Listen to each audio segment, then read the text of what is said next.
Hi, it's William. Welcome to the channel. In this video, I'm going to show you how deep the rabbit hole goes.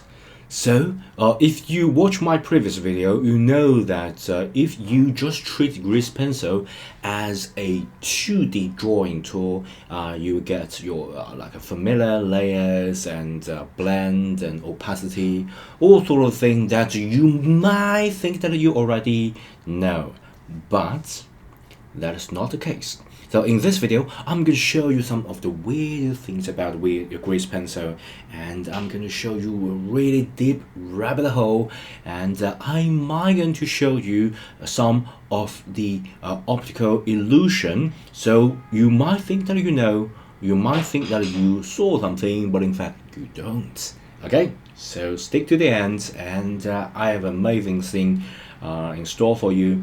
And in the end, we're going to finish a drawing of a maybe some like add some cosmetic to our Suzanne and make it a Joker.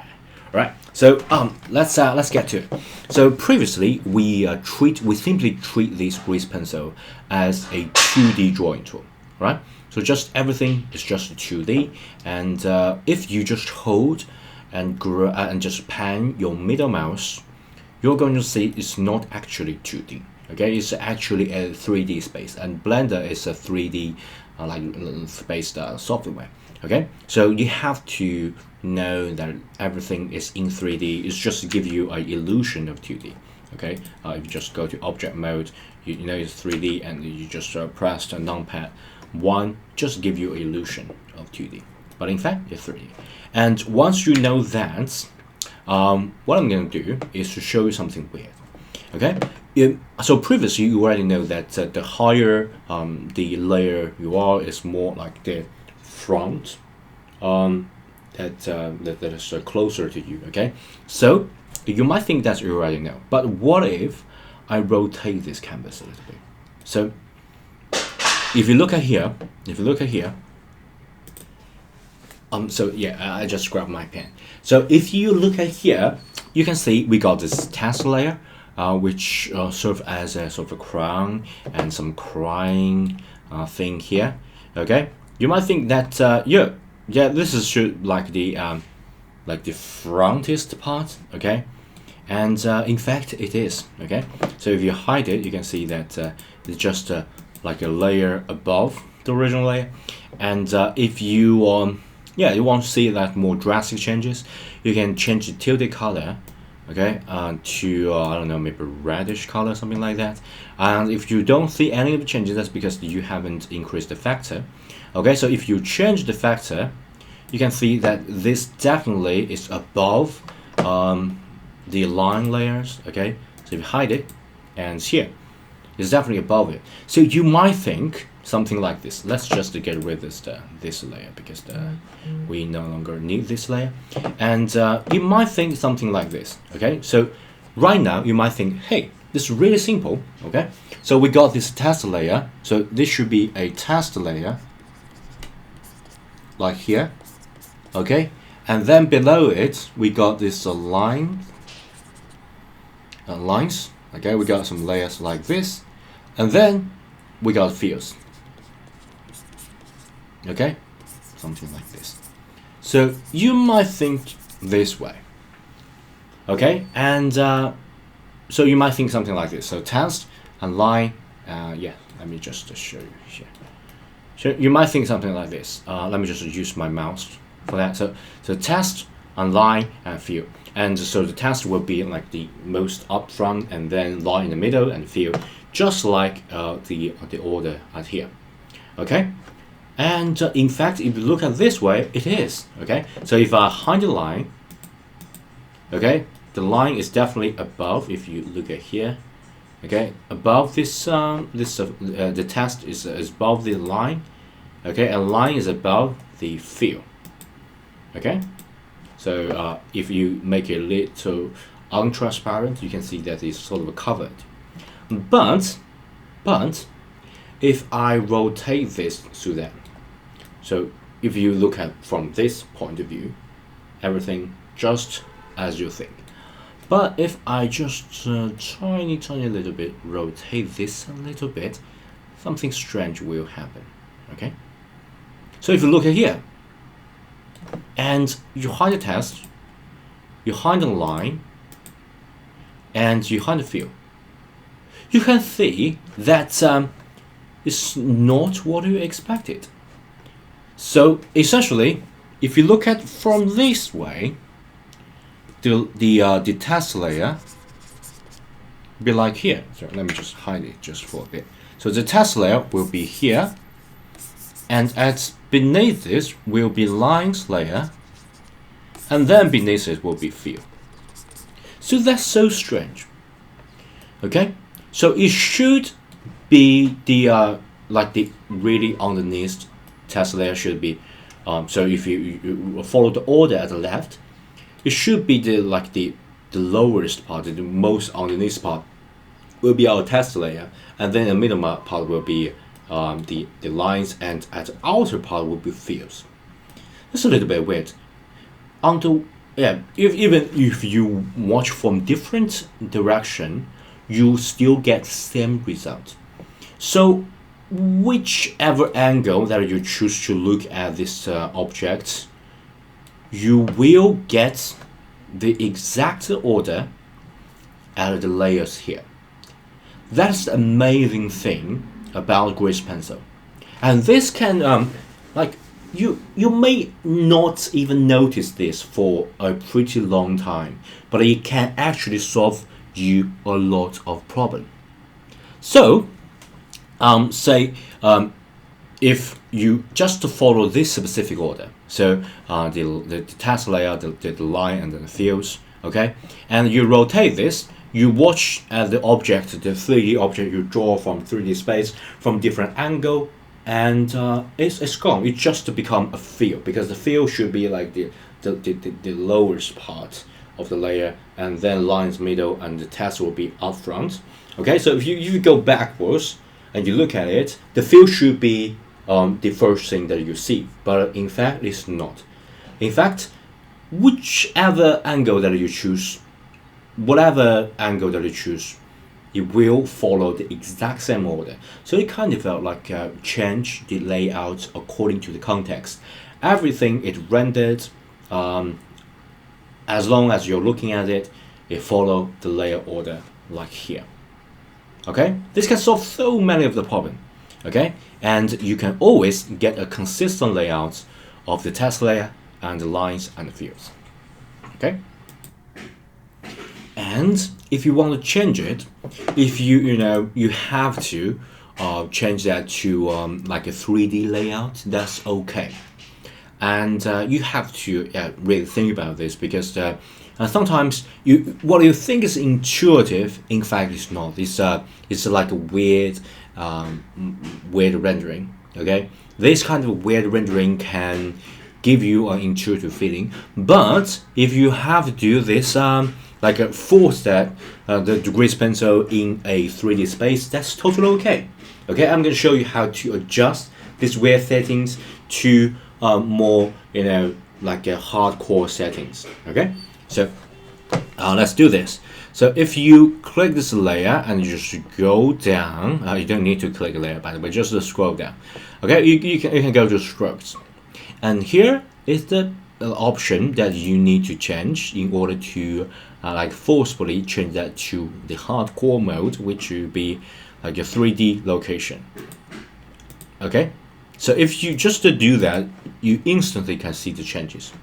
Okay, let's just see that. Okay, so right now, whether you look at from this side or this side, they always follow the nearest layer will be the text, the middle layer will be the line, and the backest layer, the layer that's like really down below, will be the fields. But if you change that to 3D location, you instantly get a weird thing happening. Okay, so if you think about this, it kind of like let me just hide this notation. Okay, annotation can be hid by I think here. Sorry, I think it's here. And annotation, you can switch it off so you guys can see it more clearly. All right, and then what I'm going to do, in object mode, you can't possibly change these to them, because if you grab it and say the y-axis, you will just move the whole to them, okay? You don't want that. So what I'm going to do is to change that to edit mode. And in edit mode, you can change the layer, so I can grab, okay? I can grab a specific thing and grab it out. So what I'm going to do, and if you go to edit mode and you want to, move things, you have to select everything and grab, and you have to change everything, and that's not what I want. So what I'm going to do is to utilize the trick that we learned previously, which is the lock. Okay, so for example, I like to just change the test layer, so I have to single this out by just lock everything except the test layer. So once I've done that, I can select A to select everything, I can grab G for grab, and then you can Y, so I can just move it outside of the axis. Okay, so what I'm going to do is to just move it outside a little bit. If you want to move that really slow, you can hold in shift, and everything you do just tune down to a very a fine tuning sort of thing. So once you do that, you can go to the object mode, okay, and you can see that strange thing happens. So actually, this is what you originally thought it will be. Like the outer part will be text, and middle part will be line, and then will be fill. Okay, let me just show you how I do that. So if you go to edit mode and you unlock this, and let me just make drastic changes so you guys can see it more clearly. Let me just lock this, select everything, grab it, and y-axis, just move it really outside. Okay, and then I go to line and then just lock this. Okay, you just double click plenty of times, so until you make sure the line is unlocked and everything else is locked. Okay, once you do that, you can just grab everything, and you can y-axis and can move this outside a little bit. Okay, so previously just in the middle and in the center, so you have to bring it out.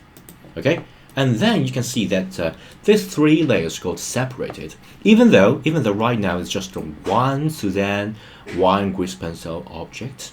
Okay, just you can sort of treat this as a different component in a specific shape that you just cut it into different parts. But in fact, if you want to say change it, you go to the object mode. You won't change this. Okay, so you click any part. Okay, you click this part, the middle part, or the lowest part, like the rightest part here. You still selecting just one object, and of course you can rotate this, say y-axis, and you can rotate this. Everything will just do that simultaneously. But you have to do specific changes, like a layer changes, something like that.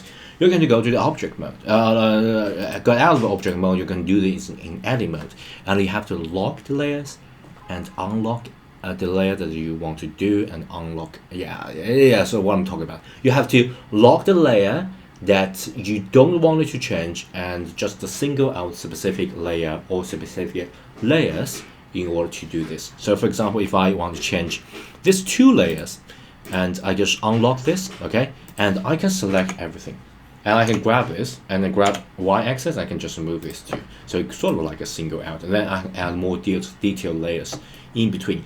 This is very good, especially if you want to do this like a really complex settings that you want to add a specific layer, like insert it in, and you don't want to break the whole layout. Okay, so you can get this funny effect like this. Okay, like you can even single out, say, the eye and eyeball, and it's like a rotating, and of course you can switch that back from orthographic view to like the perspective view, and just try this out. Okay, until you see a specific thing that really suits you. Right now we just got three layers, and we can single specific layers out and while lock everything else. So for example, I want to change the fill. Okay, I just need to unlock this layer, unlock every layer out, and grab y-axis, and then I can just move it forward a little bit, and then I can get this fill like this. Okay, so That's just one illusion trick and one option that you can adjust. And of course, there are more things that you can adjust at here. The 3D location and 2D layers, and of course, you can change stroke thickness by changing wall space or screen space. So here's another illusion that I want to show you. It's really interesting. So if you look at here, okay, so once you change that to screen space, oh, this just becomes so thick, right? And if you just make it like zoom in, it's kind of gets like a not so wide, like it become like a thinner.